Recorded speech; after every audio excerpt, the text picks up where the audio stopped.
Kıymetli hocam, değerli arkadaşlar, hepiniz Aksiyon Edebiyat ve Fikir Kulübü'nün düzenlemiş olduğu Profesör Doktor Abdülaziz Hatip hocamız ile her hafta Cuma akşamları gerçekleştirdiğimiz derslerimize hoş geldiniz. İnşallah bu akşam Yusuf el-Karadani'nin Keyfe net'amelu ma Kur'anil Azim okumalarımızın 7. dersini gerçekleştireceğiz. Buyurun Sayın Hocam. Euzubillahimineşşeytanirracim. Bismillahirrahmanirrahim. Elhamdülillah ve salatu ve selamu ala Resulillah. Arkadaşlar hoş geldiniz. İnşallah bugün 22. sayfanın başından itibaren okuyacağız. Efendim başlığımız ne? Tabii üst başlığımız Kur'an-ı Kerim'in hususiyetleri. Hasaisul Kur'an. Kur'an-ı Kerim'in kendine özgü nitelikleri. Efendim birinci hususiyeti ilahiliği. Yani Allah'a mensup, Allah'a ait, Allah kaynaklı bir kitap oluşu. Efendim ve Hazreti Peygamber sallallahu aleyhi ve sellemin iradesine ram olmayışı, yani onun iradesinin üstünde olması, efendim Hazreti Peygamber'in kendisine gelen vahiyde herhangi bir değişiklik yapamaması. Efendim hani bir örnek vermişti. Kur'an'da Peygamber sallallahu aleyhi ve selleme yönelik hitaplar var. Yani sitemler var, serzenişler var. Efendim Peygamber aleyhisselamın içtihatlarının, yani şahsi içtihatlarının, tabii Kur'an ayetleri ışığında içtihatlarının zaman zaman isabet etmediği ve bu isabetsizlik durumlarında Cenab-ı Hakk'ın hemen müdahale ettiği konusu vardı. Buna örnekler vermişti. Bir iki örnek vermişti. En son paragraf, yani 21. sayfanın son paragrafından isterseniz okuyalım. Buyuruyor, diyor ki kitabımız ثُمَّ بَعْدَ ذَٰلِكَ بَيَّنَهُ لِلنَّاسِ بِمَا عَلَّمَهُ اللّٰهِ. Sonra Hazreti Peygamber sallallahu aleyhi ve sellem Allah'ın kendisine öğrettiğini insanlara beyan etti. Allah ona neyi öğretmişse, neyi vahyetmişse onu insanlara açıkladı. Kema kâle Teala, nitekim Allah Teala şöyle buyurmuş.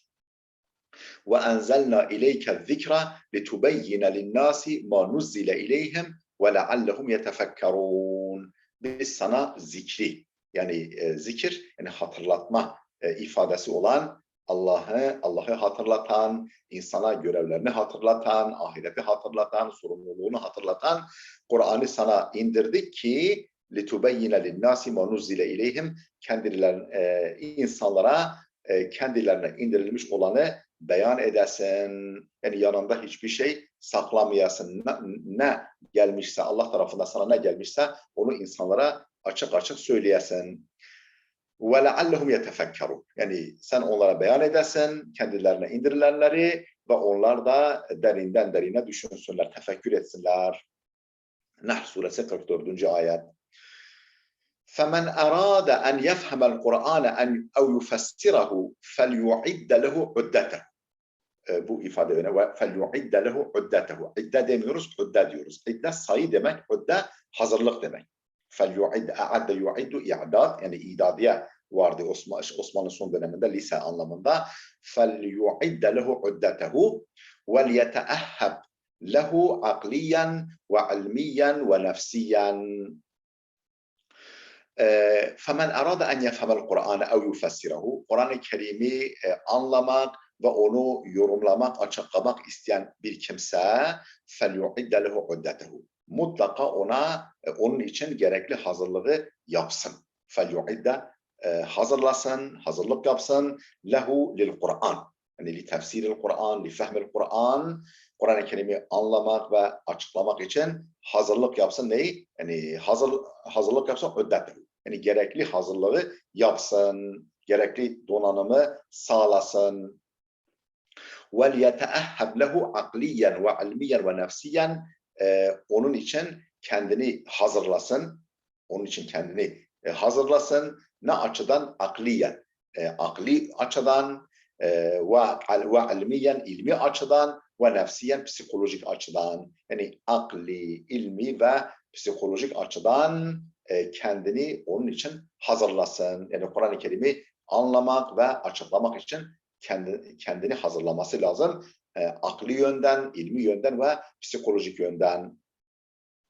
فإنما هو مخلوق يفسر كلام الخالق وهو مخلوق يمثل ما في المخلوقات من قصور وعجز ومحدودية بحدود الزمان والمكان والإمكان أمام الواحد القهار الذي لا يحد علمه ولا مشيئته ولا قدرته شيء. Neden böyle yani bir hazırlık yapması lazım? Femen ara, özür dilerim, başa döndüm. فَاِنَّمَا هُوَ مَخْلُوقٌ يُفَسِّرُ كَلَامَ الْخَالِقِ. Niye böyle? Çünkü insanoğlu bir mahluktur, yani bir sanat eseridir, yaratılmış bir varlıktır. يُفَسِّرُ كَلَامَ الْخَالِقِ. Kendi yaratıcısının kelamını açıklamaktadır. Yani kendisi mahluk, Halık'ın, yaratıcısının kelamı olan Kur'an'ı açıklamaktadır. Yani şöyle düşünün arkadaşlar, mesela bir bilgisayarı düşünün, bilgisayar değil mi? Adı üzerinde neredeyse akıllı bir varlık. Peki o bilgisayarı yapan, icat eden kimseyi o bilgisayar ne kadar anlayabilir? Değil mi? Yani biz de ne kadar mükemmel bir varlık olursak olalım, insanoğlu olarak diğer varlıklardan daha mükemmel de olsak, biz Allah'ın sanat eseriyiz. Yani bilgisayar, diyelim ki mesela bir mobilyanın marangozunu sözlerini açıklaması, anlaması ve açıklamasını düşünün. Değil mi? Efendim, böyle biz yani yaratıcımızın kelamını tefsir etmeye çalışan birer mahlukuz, birer yaratılmış varlığız. Yani sanatkarının kelamını anlamaya çalışıyor ve açıklamaya çalışıyor. وَهُوَ مَخْلُوقٌ يُمَثِّلُ مَا فِي الْمَخْلُوقَاتِ مِنْ قُصُورٍ وَعَجْزٍ وَمَحْدُودِيَةٍ بِحُدُودِ الزَّمَانِ وَالْمَكَانِ وَالْاِمْكَانِ. وَهُوَ yani insan, mahlukun bir mahluktur. Yani bir yaratılmış varlıktır. Yumathilu ma fil mahlukati, mahlukatta, diğer yaratılmış varlıklarda olan her şeyi yansıtır. Temsil eder, yani yansıtır. Yumathilu, yansıtır. Ma fil mahlukati, mahlukattaki yani diğer yani aciz varlıklardaki ne varsa hepsini yansıtıyor. Nedir bu mahlukatta olan hususiyetler? Min kusurin, kusur olsun ve aczin, acizlik olsun ve mahdudiyetin, sınırlılık olsun. Neyle sınırlılık? Bi hududi zamani vel mekani vel imkan.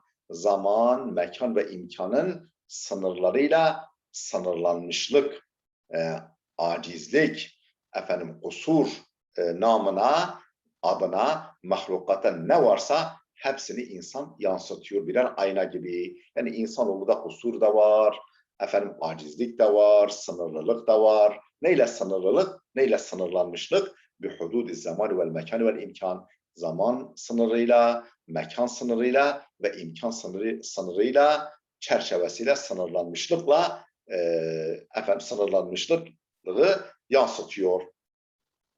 Emamel vahidil kahhar. Kimin karşısında?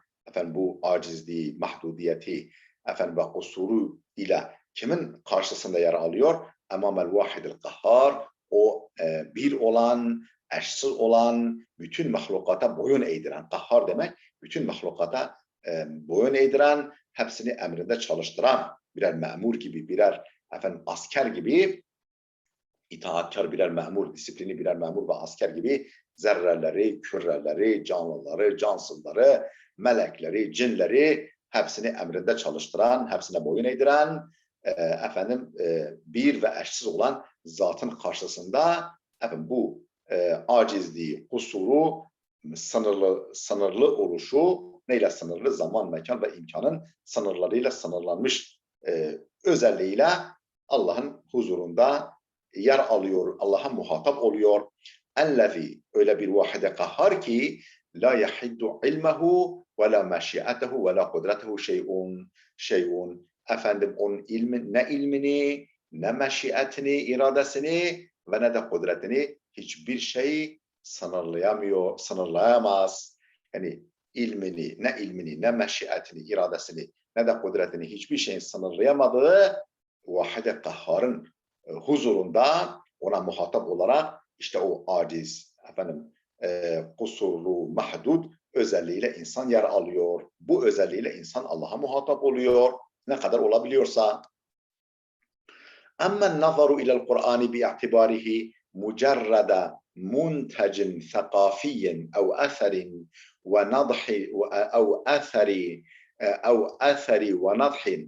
أثر ونضح للثقافة العربية السائدة في مجتمع الحجاز وقت نزوله أو وقت ظهوره فهم لا يعتبرونه منزلا كما زعم بعضهم فهو أساس الخلط والخبط وهو مخالفة للحقيقة مخالفة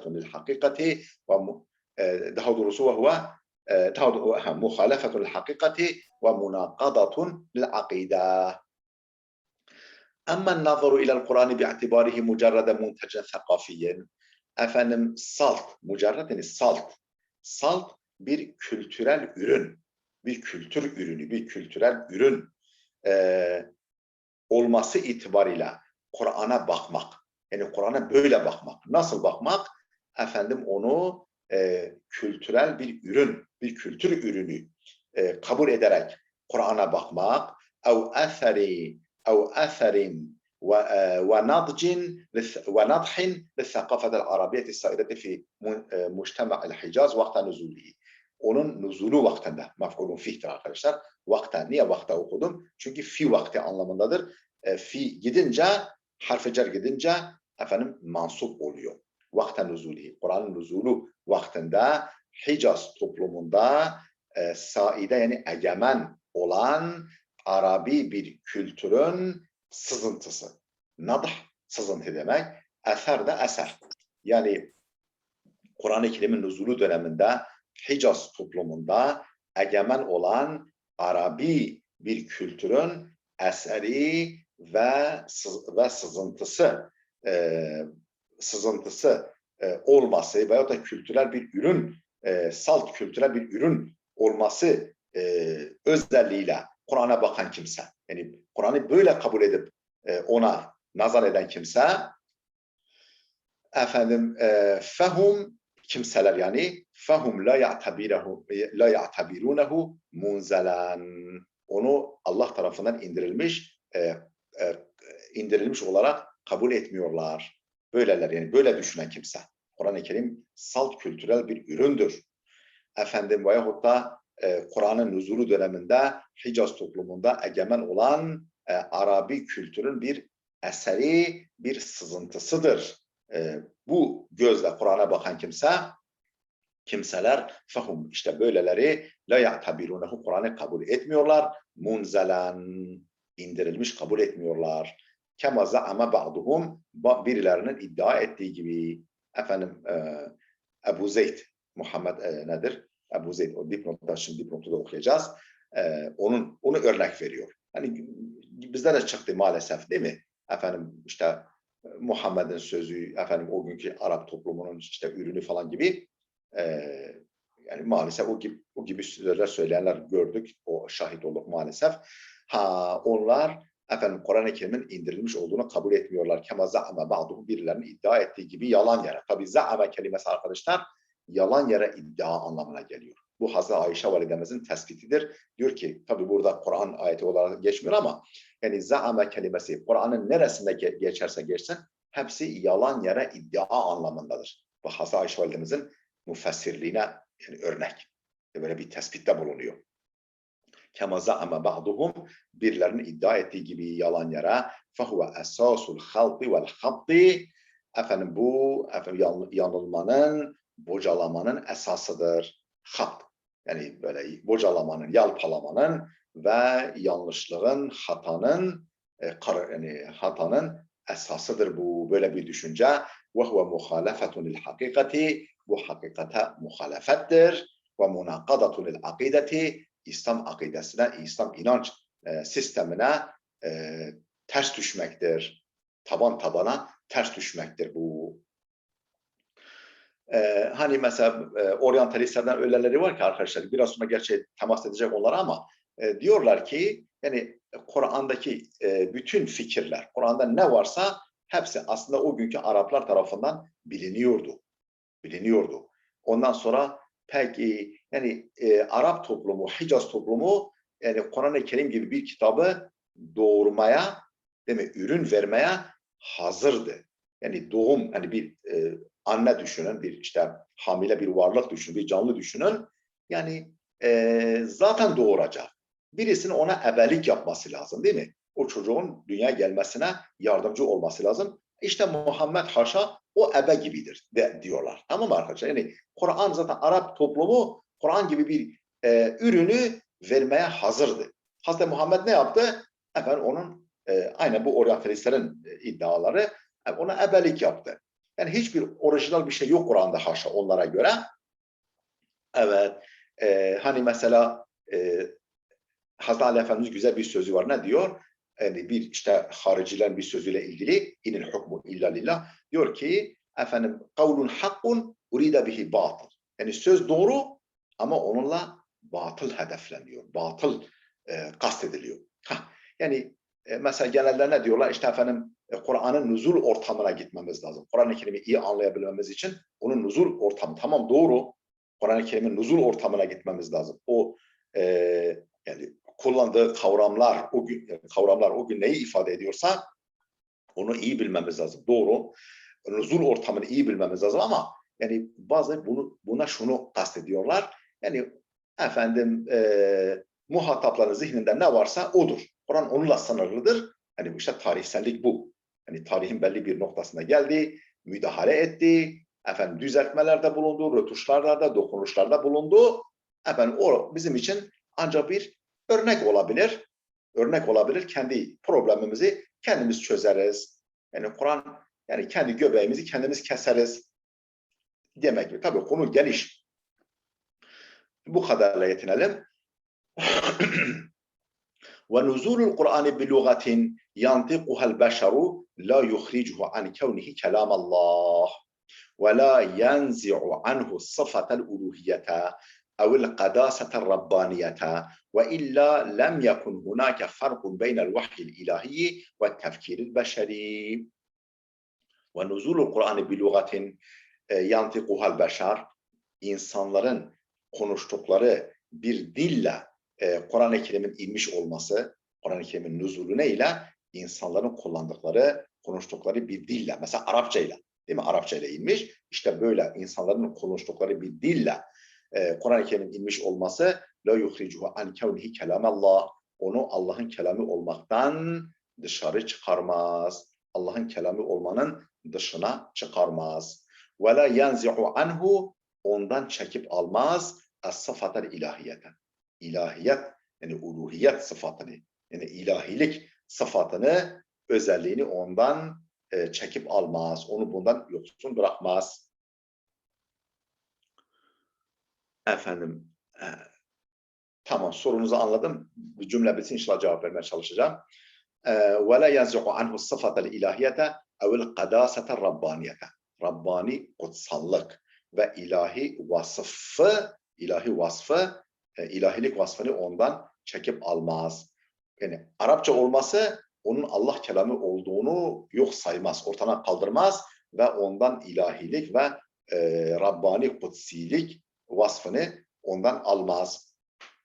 Ve illa lem yakun hunake farkun beynel vahil ilahi aksi halde ve illa değilse efendim ortada kalmaz. Lem yakun hunake ortada kalmaz. Ortada kalmaz. Farkun beynel vahil ilahi ilahi vahiyle ve tefkiril beşeri. Beşeri tefekkür. Beşeri tefekkür, akıl yürütme, düşünme arasında fark kalmaz. Evet. Yani eğer Kur'an-ı Kerim Allah'tan indirilmedir, Allah'ın kelamıdır, Arapça olsa bile efendim böyle kabul edilmezse o zaman ilahi vahiy ile beşeri tefekkür arasında fark kalmaz. Çünkü her insan tefekkür ederken de aslında Allah'ın yardımıyla tefekkür ediyor. Değil mi? Allah'ın verdiği beyinle, verdiği akılla tefekkür ediyor. Vahiy, o zaman vahyin onda ne fark kalır? Yani demek ki vahiy başka bir şey. Yani direkt Allah'tan geliyor. Ve la edri ehaulâi yunkirûne kelâmallâhi subhânehu lil beşer. Şimdi ve la edri bilemiyorum. Ehaulâi acaba bu adamlar yunkirune kelamallahi subhanehu lil beşer. Yani Allah'ın herhangi bir beşerle konuştuğunu mu inkar ediyorlar? Yani tarih boyunca Allah efendim Adem'le konuşmadı mı? Efendim Nuh'la, Hud'la, Salih'la, değil mi? Musa'yla, İsa'yla, Yusuf'la, yani hiç mi konuşmadı? Yani bunlar bunu kökten mi kabul ediyor? Allah beşerle konuşmaz mı diyorlar? Efendim konuşur diyorlarsa o zaman neden Allah'ın başka insanlara yönelik olan o vahiy kapısını Hz. Muhammed'e kapatıyorlar? Yani öyle bir vahiy kapısı varsa, Allah beşerle konuşuyorsa, efendim Hz. Muhammed sallallahu aleyhi ve sellem'in o geçmiş peygamberlerden fazlası var, eksiği yok. Niye İsa ile konuşsun da Muhammed'le konuşmasın? Efendim Nuh'la konuşsun da Muhammed'le konuşmasın. Musa ile İsa ile konuşursa Muhammed'le konuşmasın. Efendimizin onlardan fazlası var, eksiği yok. Yani ya hepsini inkar edeceksin, diyeceksin Allah insanlarla konuşmaz. Yani iletişimde bulunmaz. Arıyla konuşur, efendim örümcekle konuşur, efendim kuş yuvasını yaparken onunla ilhamda bulunur, karıncayla konuşur bir bakıma, ama insanla konuşmaz. Ve la adri ehaulâi yunkirûne kelâmallâhi subhanehu lil beşer. Bilemiyorum, acaba bunlar Allah'ın insanlarla, herhangi bir insanla konuşmasını mı inkar ediyorlar? İnkanu kezalike, eğer böyle iseler, böyle düşünüyorlarsa fehum husumun li husumu kullil edyâni semaviyye. Bunlar bütün semavi dinlerin hasmı durumunda kalıyorlar. Hepsine karşı yer alıyorlar. Fehum husumun, hepsi buna hasım oluyorlar. Kullil edyâni semaviyye. Bütün semavi dinlerin hasmı durumunda kalıyorlar. Elleti kâmet ala ennallâhe teâlâ yükellimu min halqihi rusulen istafahum. O bütün semavi dinler ki elleti kâmet dayanırlar o. Neye dayanır? Ala ennallâhe teâlâ yükellimu min halqihi. Yani rusulen istafahum. Yani kendilerini seçmiş olduğu elçilerle, yani mahlukatından Allah'ın seçmiş olduğu elçilerle konuştuğu esasına dayanan bütün semavi dinlere hasım duruma düşüyorlar. Ve hamalehum emanete tebliği vahyihi ila ibadihi. Yani kullarından seçmiş olduğu elçilerle Allah konuşur ve hamalehum, onlara yükler, emanete tebliği vahyihi ila ibadihi. Yani vahiy emanetini kullarına kullarına vahyini tebliğ emanetini yüklediği kimselerle konuştuğu esasına dayalı bütün semavi dinlere hasım durumuna düşüyorlar. Ve izâ esbetû zâlike, eğer bunu kabul ediyorlarsa, bunu sabit görüyorlarsa bu adamlar, felâ budde, özür dilerim, hayır. Ve izâ esbetû zâlike, eğer bunu kabul ediyorlarsa, yani Allah konuşur, Allah beşerle konuşur. Hani bunu var kabul ederlerse bu defa, yani öbürünün tersi, o zaman فَلَا بُدَّ أَنْ يُكَلِّمَ اللّٰهُ النَّاسَ بِمَا يَفْهَمُونَهُ مِنَ اللُّغَاتِ. O zaman Allah'ın insanlarla anlayacakları lügatlarla, dillerle konuşması gerekir. Yani değil mi? Allah konuşacaksa herhalde ilahça konuşmaz. Yani ya Arapça konuşur, ya Türkçe konuşur, ya İngilizce konuşur. Yani o muhatabın anlayacağı dilden konuşur. Eğer Allah konuşur insanlarla derlerse, yani önceki şıkkın tersi, فَلَا بُدَّ أَنْ يُكَلِّمَ اللّٰهُ اَنَّاسَ, Allah'ın insanlarla konuşması gerekir. بِمَا يَفْهَمُونَهُ, anlayacakları minel lugat, anlayacakları dillerle konuşması gerekir. Mübaşaraten, direkt olarak. Kema kelleme Musa. Yani Allah'ın Hazreti Musa ile konuşması gibi, ya direkt ev bi vasıtatil vahyil celiyyi kema fil Kur'an. Yahut da Kur'an örneğinde olduğu gibi vahye celi aracılığıyla, yani net, açık, dijital tabiri caizse, dijital vahiy. Böyle pürüzsüz, parazitsiz, Parazitsiz vahiy, net vahiyle konuşur. Kema fil Kur'an, Kur'an'da olduğu gibi ellezî enzelehullahu bilisanne arabiyyin mubin. O Kur'an ki Allah onu apaçık, ayan beyan bir Arapça lisanla indirmiştir. Kema zekerna zâlike. Bunu daha tabii kema zekerna zâlike, bunu daha önce belirttiğimiz gibi. Şimdi bir kardeşimiz bir soru sormuştu. Kur'an-ı Kerim'in tarihselliği onun evrenselliğine ters midir? Tabii zaten buna zıt kavramlar. Yani bir şey ya tarihseldir ya evrensel. Tarihselse evrensel değil, evrenselse tarihsel değil. Kur'an-ı Kerim evrensel bir kitaptır. Ne demek evrensel? Yani zaman üstü, mekan üstü, şahıs üstü, şahıslar üstü bir kitaptır yani. Her coğrafyada, her zamanda ve tüm muhataplar için geçerlidir.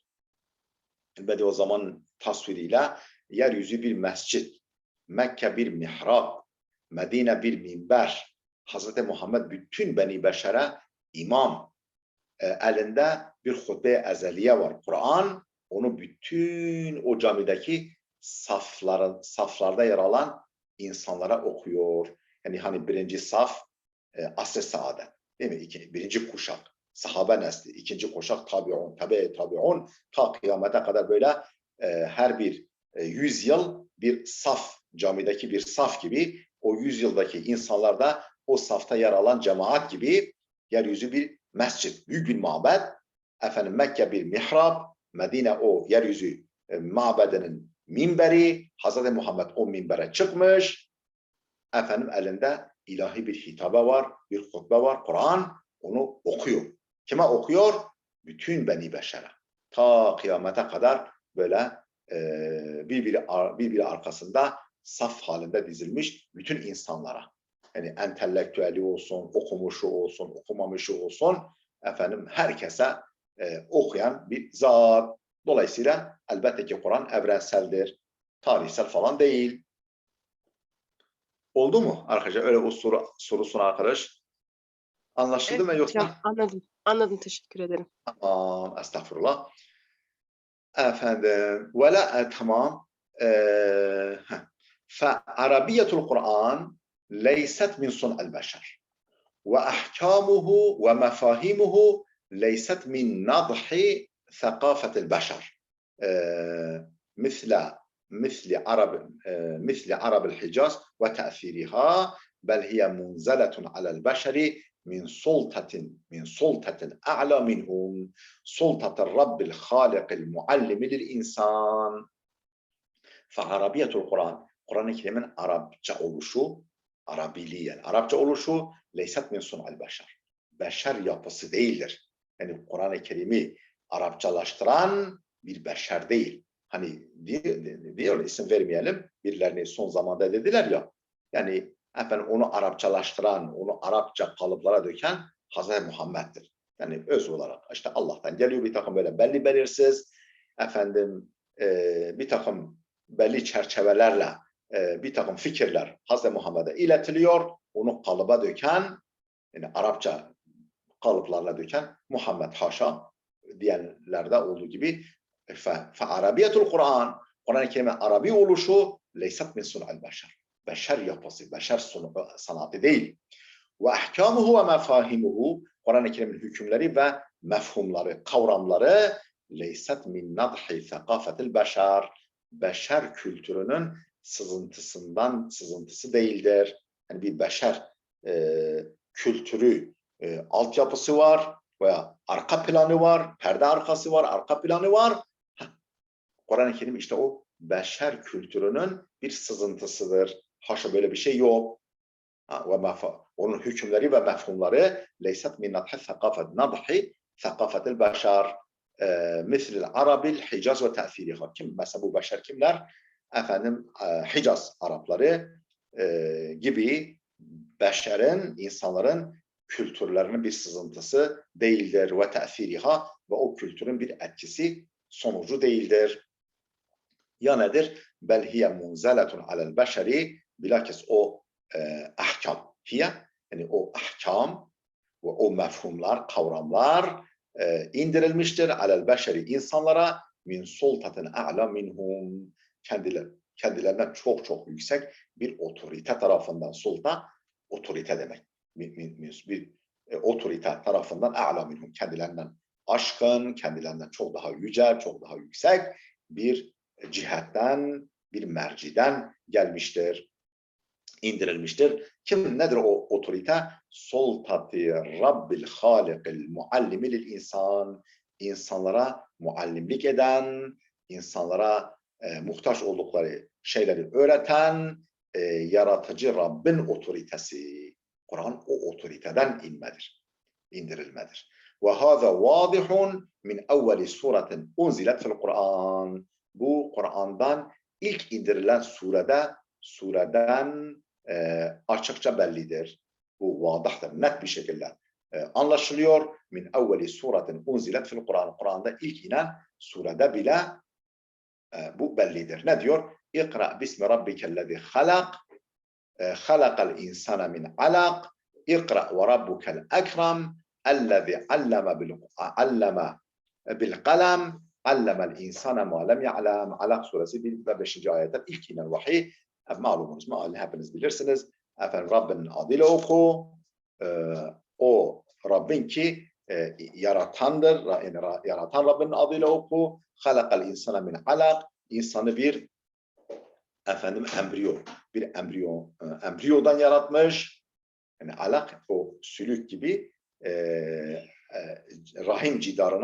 rahim duvarına, ana rahminin duvarının cidarına asılan ve zamanla insan cenini, insan yavrusuna dönüşen o alaktan, yani sülük gibi küçük bir canlıdan yaratmış.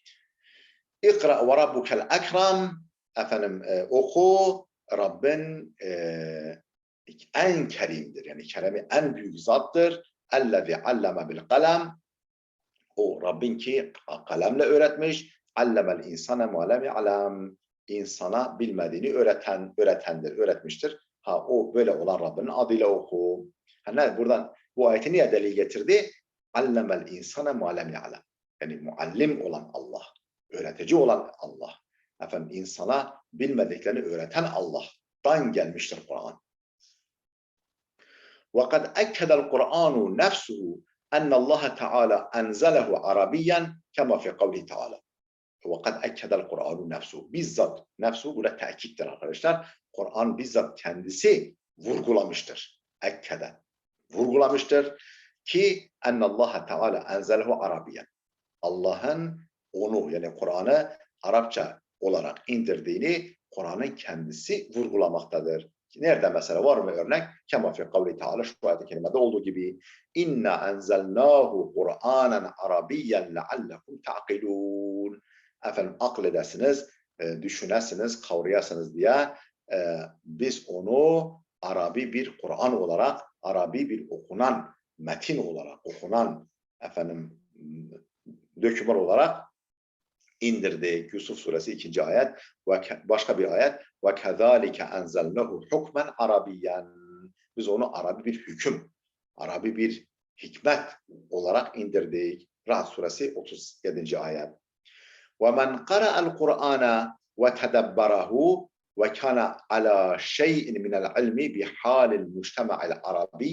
بحال المجتمع العربي والمجتمعات الأخرى وقت نزوله, yani fi vaktidir, vakta diye okuyoruz çünkü fi gidince mansup oluyor, biraz önce geçtiği gibi. Vakta nuzulihi tebeyyene lehu bima la yakbelu şekke ennel Kur'ane kâne fa'ilen la munfa'ilen ve muassiran la muteassiran.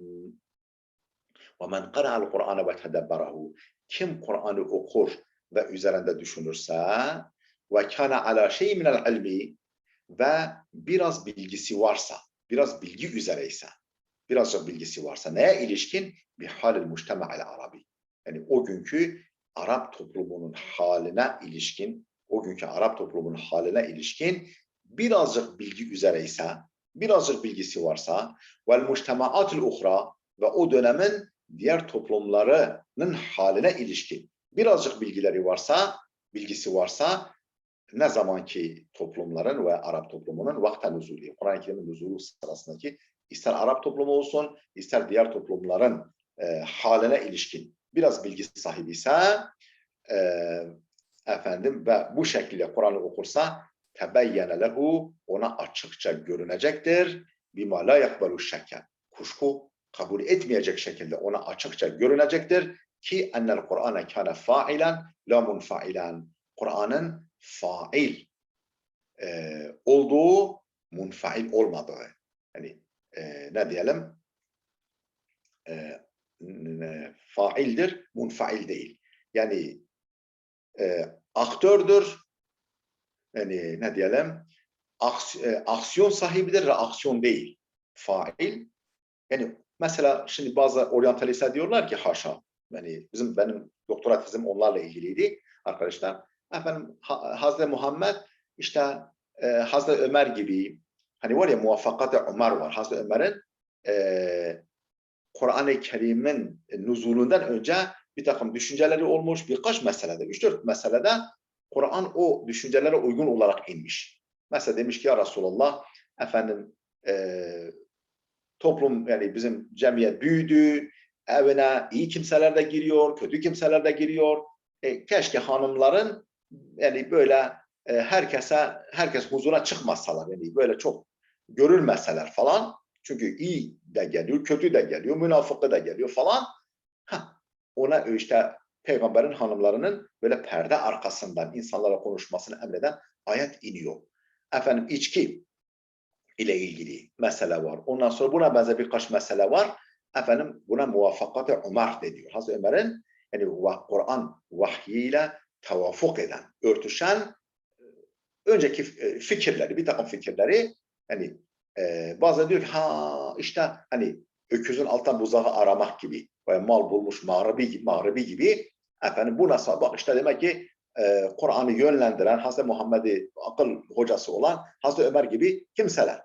Halbuki efendim Hazreti Ömer ne zaman Müslüman olmuş? Efendim Biaset'in benim bildiğim 5. yılında, değil mi? 5. yılında Müslüman. O güne kadar efendim Hazreti Ömer gibi bütün Arap toplumu bir vadide, Kur'an bir vadideydi. Yani o Müslüman değilken de Kur'an vardı. Ama insanoğlu, bağışlayın, şeytan değil ki efendim hep yanlış yapacak. Efendim Kur'an onu düzeltecek.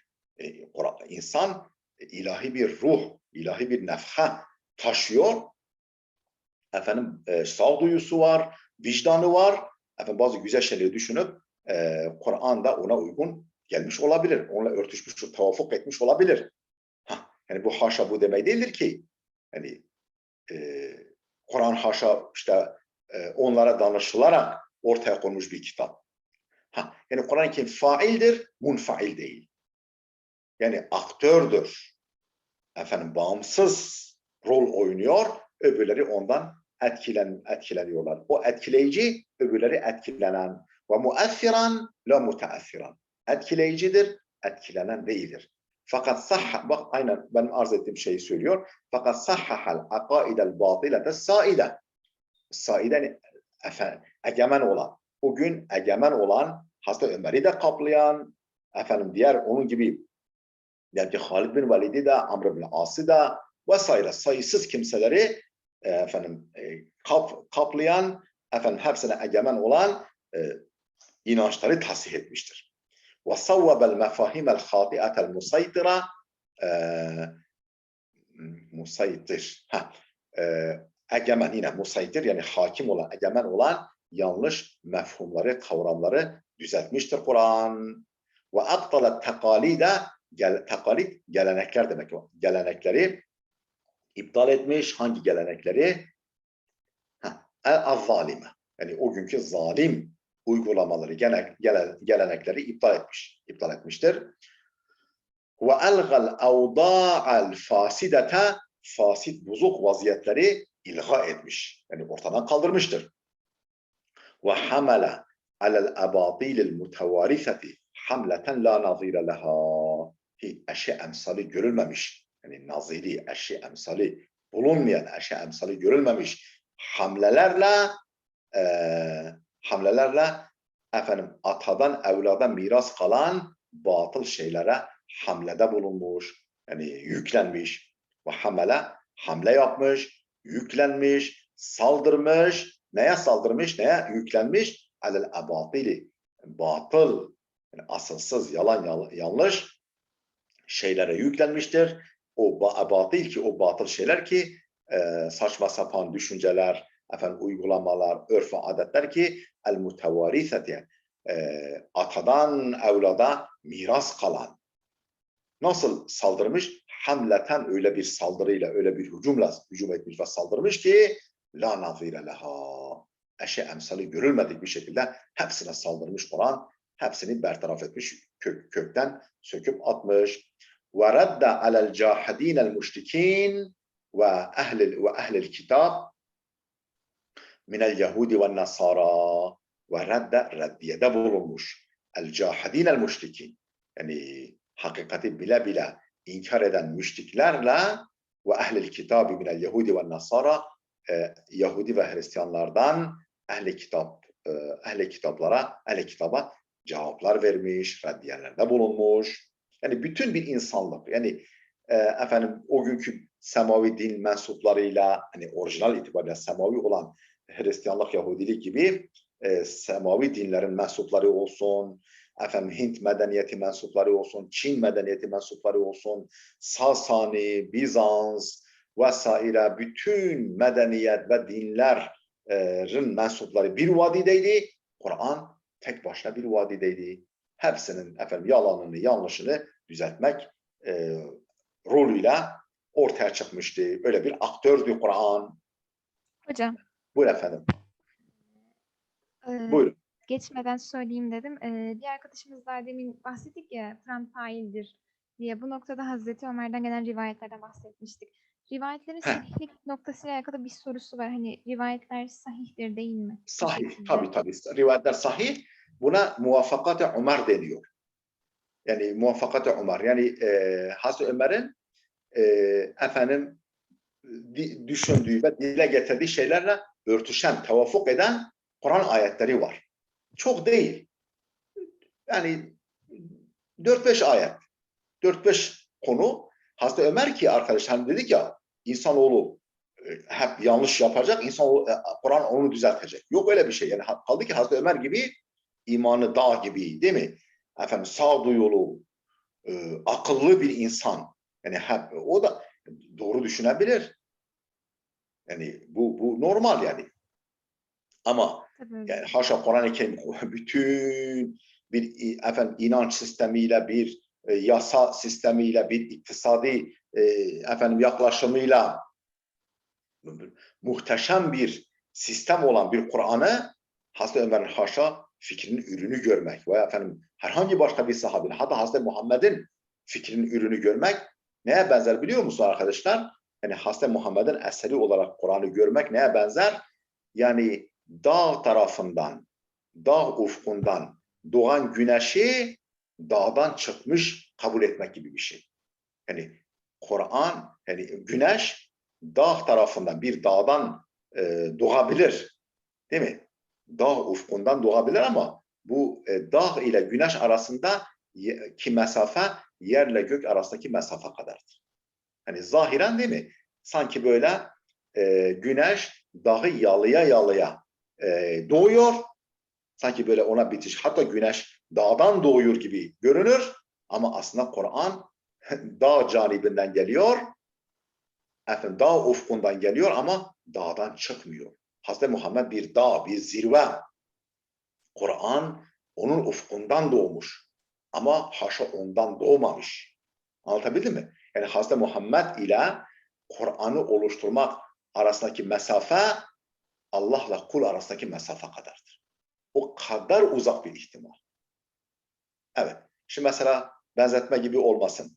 Mesela şimdi üzüm salkımı, hani böyle o güzelim bal tulumbacıkları gibi tanelerle böyle dizilmiş, bazen birkaç kilo tutan bir salkım, değil mi? Bir kuru çubuğa asılıyor. Ama o kuru çubuktan çıkmıyor. Yani o kuru çubuğun ürünü değildir. Anlatabiliyor muyum? Hazreti Muhammed bir ağaçtı, tabi caizse bir nurani mübarek bir ağaçtır. Kur'an o ağaca takılmış, yani onun vasıtasıyla bize sunulmuş. Ama Kur'an nasıl ki o salkım, o asma çubuğunun ürünü değilse, Kur'an da Hazreti Muhammed'in ürünü olamaz. Yani bu ikinci örnek tam olmadı ama öbürü daha iyi uydu bence.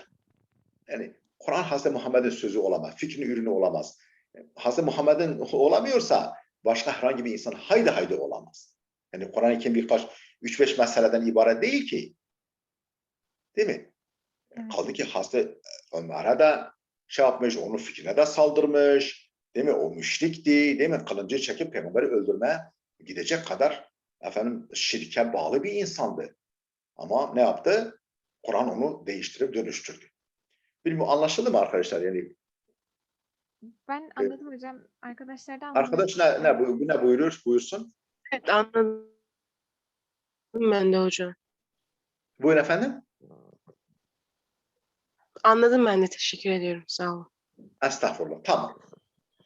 Hocam bir Evet. sorumuz daha var. Buyurun efendim. Bir arkadaşımız Ahzab suresinden örnek vererek demiş ki, hocam Kur'an evrensel olduğuna göre Efendimizin eşleriyle ilgili ayetleri nasıl okumalıyız? Bu noktada Ahzab suresinden, ey peygamber kadınları, sizden her kim apaçık bir fuhşiyat işlerse kendisi için azap 2 kat artırılır. Bu Allah için çok kolaydır demiş. Evet. Yani bu şöyle evrenseldir. Yani bu bir kere bu ayetin bize hiç mi mesajı yok? Yani günümüzde hiç mi mesajı yok? Yani bize bir şey vermiyor mu? Hatta mesela hani mensuh ayetler bile olsa, hani nesh'i kabul etsek mesela, mensuh ayetler bile olsa onlar hiç mi bize mesaj vermiyor? Mesela işte diyor ki, o ayet olsun, arkadaşımızın okuduğu ayet olsun. Mesela işte peygamberin sesinin üzerine sesinizi çıkarmayın. Değil mi? Efendim onunla senli benli konuştuğunuz gibi birbirinizle senli benli konuştuğunuz gibi peygamberle konuşmayın. Efendim peygamberin Allah ve Resul'ün önüne geçmeyin. Değil mi? Peki bunlar bize hiç mi bir şey söylemiyor? Yani o ayetler orada mı kaldı? Yani en azından bak hiç başka yan mesajı olmasa bile bu İslam toplumu bir sarayı andıran, değil mi? Bir muhteşem bir yapıyı andıran bu İslam toplumu nasıl oluştu? İslam teşrih tarihi, değil mi? Yasama, hüküm koyma tarihi nasıl bir seyir izledi ki efendim bir koskocaman bir toplumu oluşturdu, insanlara rehber yaptı, muallim yaptı, medeniyetler kurdurdu bunlara. Nasıl bugüne kadar geldi? En azından böyle bir mesajı bile var. Böyle bir mesajı var. Yani kaldı ki hani el ulema ve resetul enbiya. Değil mi? En azından mesela peygamberler ulema ve diyelim ki mürşitler, gerçek mürşitler peygamberin varisleridir. Yani peygambere ulemaya saygı, yani peygamberlerin varisleri olan ulemanın eşlerine saygı, peygambere saygı hükmüne geçer. Anlatabildim mi? Yani bir manevi rehbere nasıl saygı gösterilir? Yani değil mi? Peygambere nasıl saygı gösterilmişse tamam peygamber yok günümüzde ama peygamberin sünneti var. O sünneti yaşayan, temsil eden, değil mi? Yaşatan ulema var, mutasavvıflar var, meşayih var, mürşitler var. Yani şimdi arkadaşlar bir tarihsel olabilmesi için bir ifadenin günümüzde bize hiçbir şey söylememesi gerekiyor ki tarihsel olsun. Yani orada kaldı, o indi ve orada kaldı.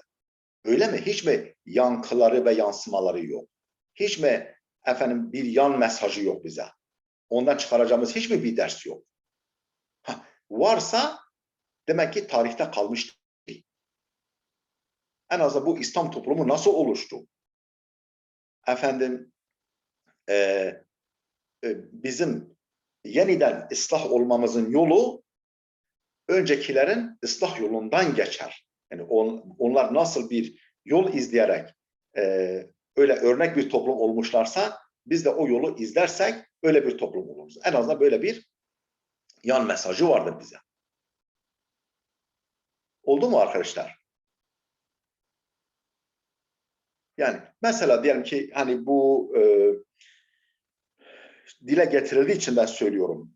Güya İmam Maturidi demiş ki efendim yani Kur'an-ı Kerim işte cennetliklerden bahsederken onlar işte bilezikler kollarına takılır, ondan sonra altından bilezikler, ipek elbiseler giydirilir. Aynen böyle diyor birileri yani. Efendim günümüzde diyelim ki birisi bir erkek bilezik kollarına bilezikler taksa ve ipek elbise giyinse ve haşa sokağa çıksa onun hakkında neler düşünecek siz düşünün yani. Yani haşa güya efendim halbuki Kur'an-ı Kerim'in orada verdiği mesaj şu. Yani o mesela kimler kollarında böyle altın bilezikler falan o günkü şartlarda kim takıyordu? Kim ipekte elbiseler giyiyordu? Krallar. Yani cennette krallar gibi yaşayacaksınız. Değil mi? Yoksa haşa bilmem cinsel açıdan bilmem sapkınlığı gösteren kimseler birisi diyor böyle. Yani bu ne demek? Yani bunu işte yani bir ciddiyetle bağdaşmayan böyle bir üslup, böyle bir yöntem.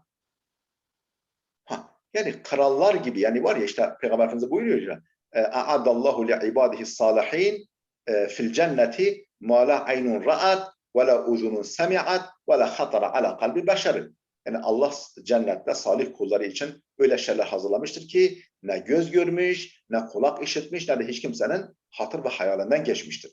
Yani bu anlatılanlar. Mesela yine efendim işte şelaleler akacak, yok ben yemyeşil, efendim koyu gölgelikler falan. Adam diyor ki bizim Giresun'da da var diyor. Efendim Karadeniz'de de var böyle şeyler diyor. Ha o işte Araplara hitap ediyor ya. Öyle bir şey olur mu? Yani diyelim ki bizim Karadenizli tamam yeşile alışkın veya Avrupalı yeşile alışkın. Sen git çölde yaşa desen tamam turist olarak gider. Belki 3-5 gün gider gezer ama yine özlediği şey ne? O yeşil, yemyeşil, zümrüt gibi demek şelalelerin aktığı, efendim gölgelerin bulunduğu bir ortam. Yani cennet tasvir edilirken işte demek ki bu Araplar içindir. Haşa. Yani başka toplumlar için bir şey söylemiyor. Avrupalıya bir şey söylemiyor. Bizim Karadeniz insanına bir şey söylemiyormuş. Haşa. Böyle bir şey olur mu? Yani herkesin özlediği bir şey o.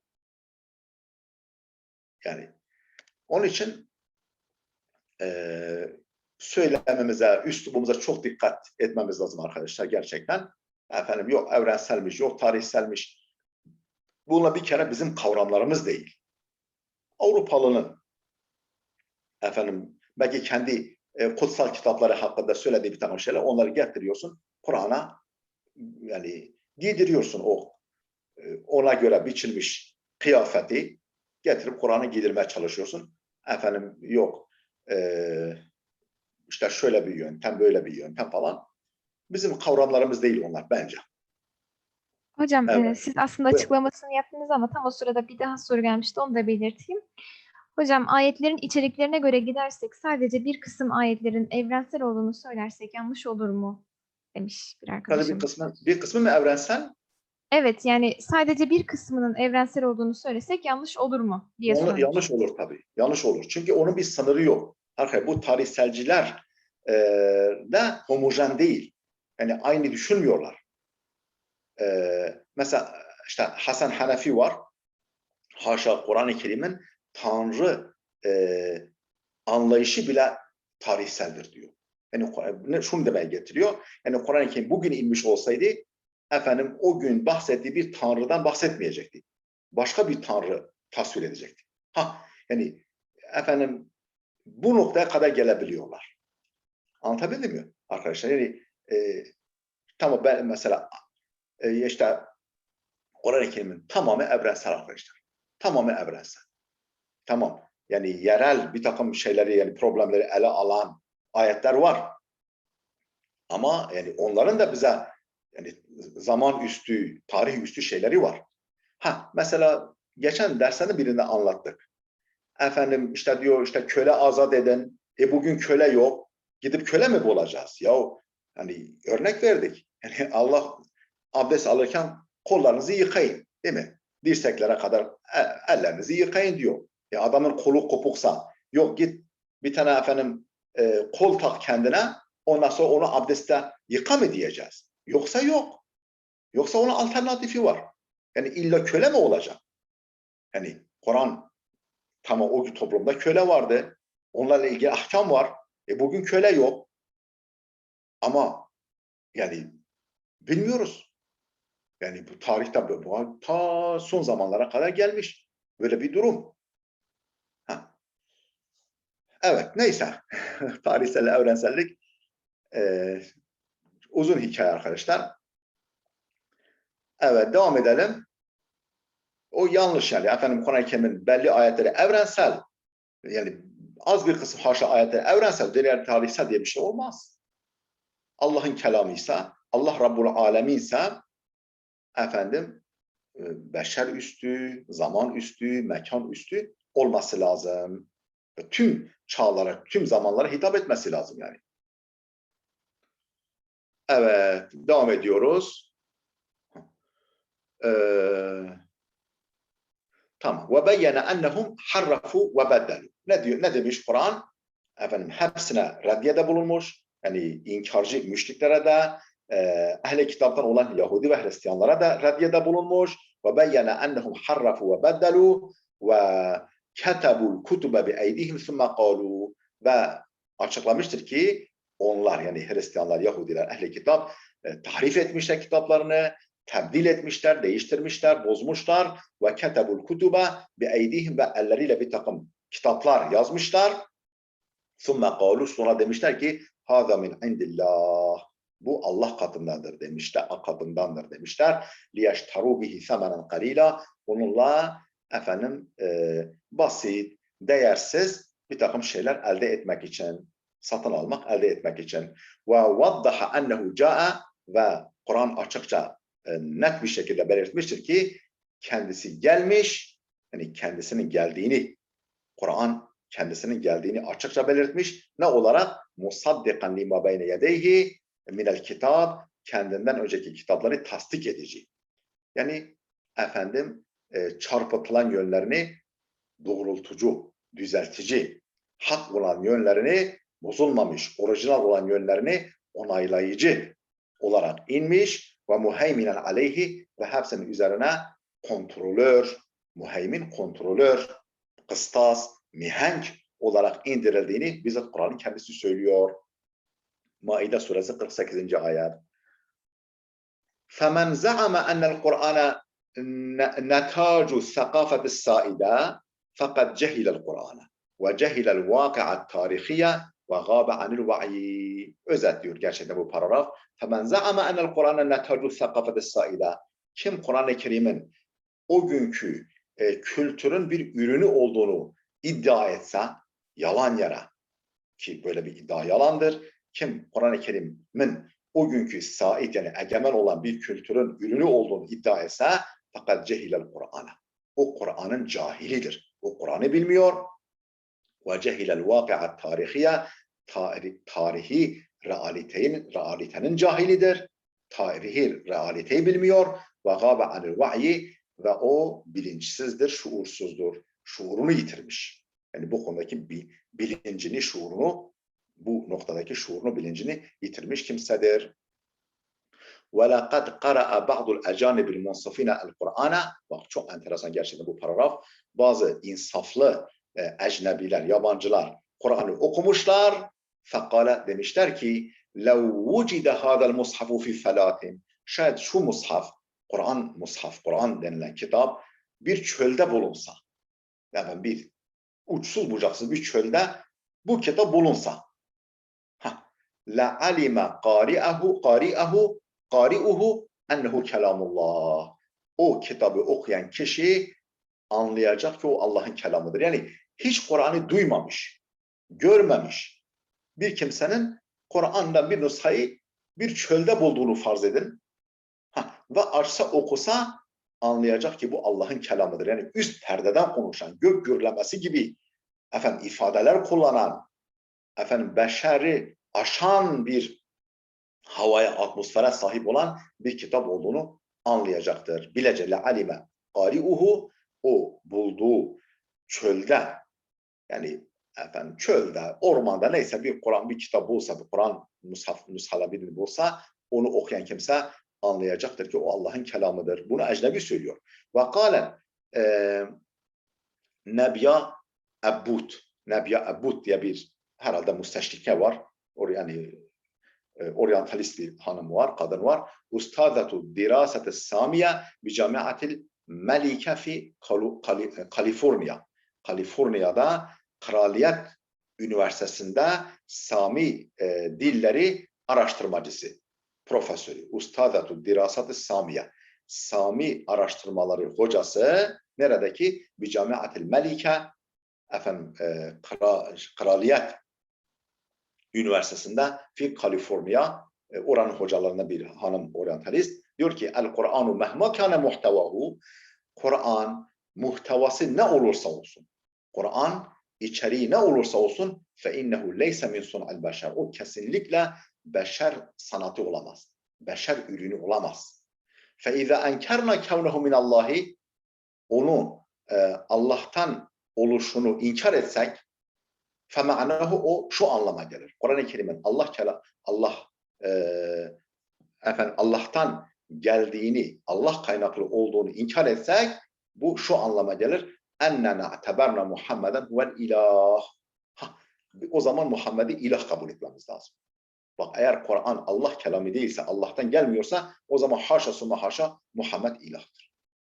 Değil mi? Yani Kur'an'daki fikirler Muhammed'i de aşan, Muhammed'in asrını da aşan, değil mi? Yani zaman, Bediüzzaman zaman ifadesiyle ihtiyarladıkça gençleşen, efendim bütün bilimsel gelişmelerin ancak onun gizli sırlarını açıklamaya yaradığı, hizmet ettiği bir kitap. Böyle bir kitap, efendim zaman zaman örnek veriyorum. Mesela Fahreddin Razi kendi döneminin en büyük filozoflarından, en büyük tabiat bilimcilerinden bir zat Fahreddin Razi. Ama bakıyorsun ki efendim eğer onun yorumları, izahları direkt Kur'an kaynaklı değilse, yani Kur'an-ı Kerim'in efendim lafzından, bir ifade takdiminden, tehirinden, kaydından, edatından ileri gelmiyorsa, kendi fikrinin ürünüyse, o tefsire yazdığı fikirler zamanla demoda oluyor. Olduğu çok olmuş yani. Bakın o kadar büyük bir beynin fikirleri demoda oluyor. Ama o demoda olan fikirlerin arasında Kur'an ayetleri kum taneleri içerisinde inci taneleri gibi parlıyor. Yani onun fikirleri, mesela örnek veriyorum, kuma dönüşmüş, çakıla dönüşmüş ama Kur'an, yani o gün altın gibi kabul edilen o fikirler zamanla demoda olmuş, ondan sonra belki çürütülmüş. Mesela dünya merkezi bir evren tasavvuru var. Tabii o günkü egemen olan felsefenin etkisiyle, ama Kur'an-ı Kerim'in öyle değil. Kur'an-ı Kerim her zaman inci gibi, çakıl taşları arasındaki inciler gibi her zaman parlamış ve hiçbir zaman demoda olmamıştır. Her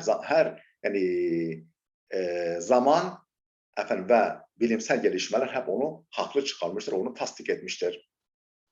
Ne kadar enteresan. فَاِذَا اَنْكَرْنَا كَوْنَهُ مِنَ اللّٰهِ, Kur'an'ın Allah'tan olduğunu inkar edecek olsak, فَمَعْنَهُ, bunu anlamış odur. اَنَّنَا يَعْتَبَرْنَا مُحَمَّدًا هُوَ الْاِلٰهِ, o zaman Muhammed'i ilah kabul etmemiz demektir. Kabul etmemiz gerekir.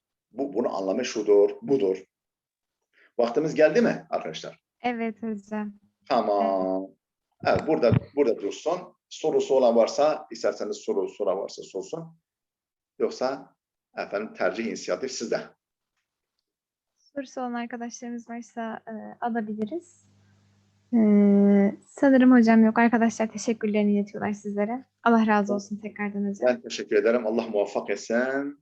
Allah razı olsun. Hayırlı akşamlar inşallah. Cümleten hayırlı akşamlar. Görüşürüz inşallah.